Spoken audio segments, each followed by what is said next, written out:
This video shows how to set up the Holiday Coro 6-row 36 pixel star with xLights. Now, first let's look at what we need to actually set up physically.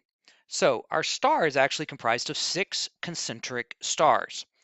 Now, we are going to use 3 outputs on our controller, and so on the product page you can see here that we have ring 1, that's the most inner ring, has 20 nodes, and it is going to loop back around 3 times total for ring 1, 2, and 3. So again, we're going from the inside to the outside. That's a total of 90 nodes. So it's 20, 30, and 40. Now, we're going to be using Universe 20 for this setup, and we're going to use DMX channels 1 through 270. Now, the next one here, we're going to have the second output on the controller be Universe 21, and we're going to do 2 rings. It's going to be ring 4 and 5, and 50 and 60 means 110 total nodes. And finally, the 6th most outer ring is going to be Universe 22 with a total of 70 nodes. So here's our diagram of our star. This is looking from the reverse side of the star.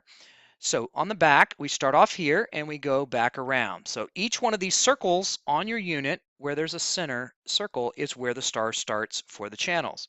And we go counterclockwise, installing them from the back side. Again, note the up and the directions on here. Now, again, we're going to go 3 rows, 3 stars, 1, 2, then 3. Start another string, 1, 4, and 5, and then finally 6 by itself. You'll see that each one of those has different colors, and then the numbers of pixels per each star is listed at the top here.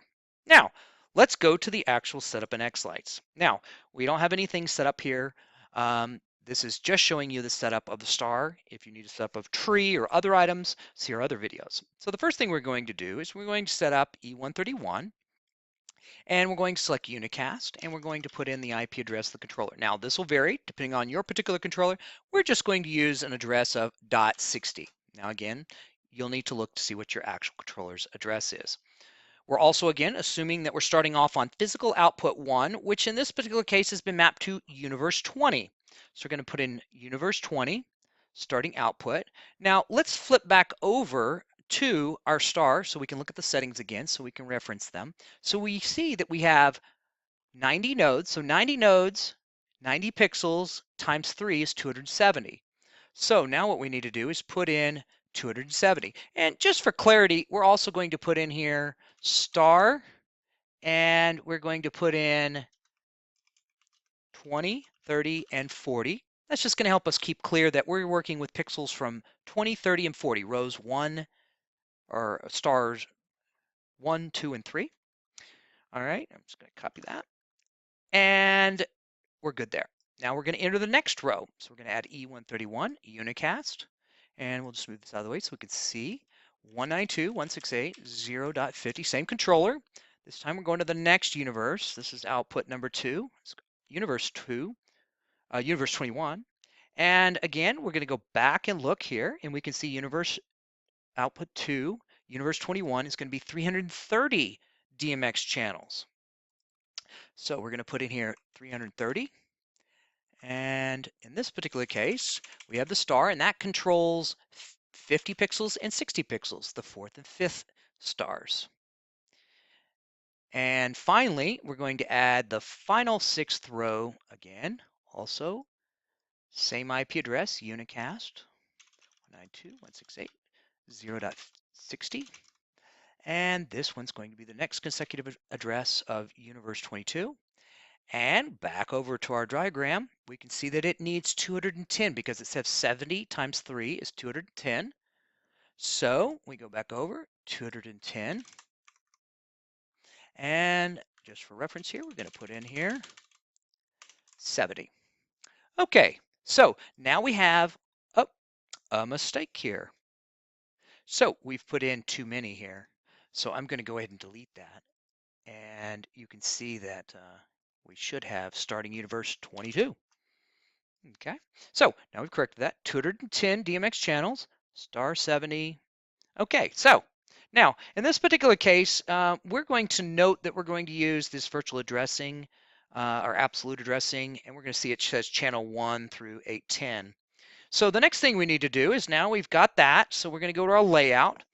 So here we actually already have a star, so we're going to go ahead and delete that. I'm just going to start over from scratch. We're going to go up here to the star, create a new star, click it, and I'm going to put that star on my display. Now, normally, of course, you would have your house picture in there and those types of things.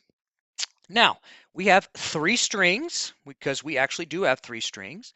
And the number of nodes a string is going to be up to 110. And we have 5 points. We have 5 points on our star. And we're going to do bottom, center, clockwise. Now, the starting location, if we look back here, this is from the back side. Now, when we flip it over, which is what xLights expects, is you're looking at it from the front, of course. The clockwise will be from the front, counterclockwise from the back. So we have bottom, which of course it is. It's the bottom, center, clockwise. Now, here's the layer sizes. So we're going to put in 20, 30, 40, 50, 60, and 70. And that's just telling it how many pixels are on each layer. And now you can see that if we expand our star, let's grab this, you can see now that it has the appropriate number of pixels. Okay, so now what we're going to do is go ahead and create a new sequence. I'm just going to do an animation here.